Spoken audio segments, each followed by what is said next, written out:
శ్రీమాత్రే నమః. అందరికీ నమస్కారం అండి. ఈ వీడియోలో ఈ రోజు పంచాంగ వివరాల గురించి తెలుసుకుందాం. 2026 జనవరి 26 సోమవారం. స్వస్తి శ్రీ చాంద్రమాన శ్రీ విశ్వావసు నామ సంవత్సరం ఉత్తరాయణం శిశు ఋతువు మాఘమాసం శుక్లపక్షం అష్టమి తిథి. ఈ రోజు సూర్యోదయం ఉదయం 6 గంటల 38 నిమిషాలకు ఉంది. సూర్యాస్తమయం సాయంత్రం 5 గంటల 48 నిమిషాలకు ఉంది. ఈ రోజు అష్టమి తిథి అశ్విని నక్షత్రం ఉందండి. అష్టమి తిథి రాత్రి 7 గంటల 7 నిమిషాల వరకు ఉంది. తదుపరి నవమి తిథి వస్తుంది. అశ్విని నక్షత్రం ఉదయం 10 గంటల 59 నిమిషాల వరకు ఉంది. తదుపరి భరణి నక్షత్రం అయితే వస్తుంది.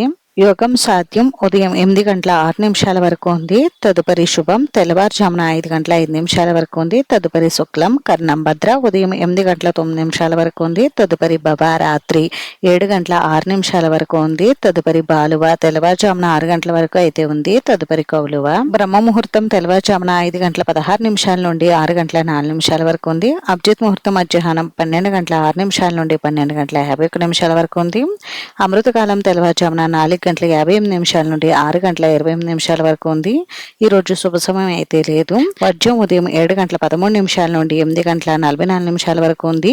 తిరిగి తదుపరి వర్జం రాత్రి 7 గంటల 57 నిమిషాల నుండి 9 గంటల 27 నిమిషాల వరకు ఉంది. దుర్ముహూర్తం మధ్యాహ్నం 12 గంటల 27 నిమిషాల నుండి 1 గంట 11 నిమిషాల వరకు. తిరిగి తదుపరి దుర్ముహూర్తం మధ్యాహ్నం 2 గంటల 40 నిమిషాల నుండి 3 గంటల 24 నిమిషాల వరకు అయితే ఉంది. రాహుకాలం ఉదయం 7 గంటల 30 నిమిషాల నుండి 9 గంటల వరకు ఉంది. యమగండం ఉదయం 10 గంటల 30 నిమిషాల నుండి 12 గంటల వరకు. గుళిక కాలం మధ్యాహ్నం 1 గంట 52 నిమిషాల నుండి 3 గంటల 16 నిమిషాల వరకు అయితే ఉంది. ఈ రోజు భీష్మాష్టమి పర్వదినం అయితే ఉంది. అలాగే రిపబ్లిక్ డే కూడా ఉంది. ఇంక ఈ రోజు మంచి రోజా కాదా అని అంటే ఈ రోజు మంచి రోజేనండి. ఈ రోజు చిన్న చిన్న శుభకార్యాలు లాంటివి నిర్వహించుకోవచ్చు. ఇది ఈ రోజు పంచాంగ వివరాలు అయితే. ఈ వీడియో మీకు నచ్చితే ప్లీజ్ లైక్ చేసి షేర్ చేసి సబ్స్క్రైబ్ చేసుకోండి.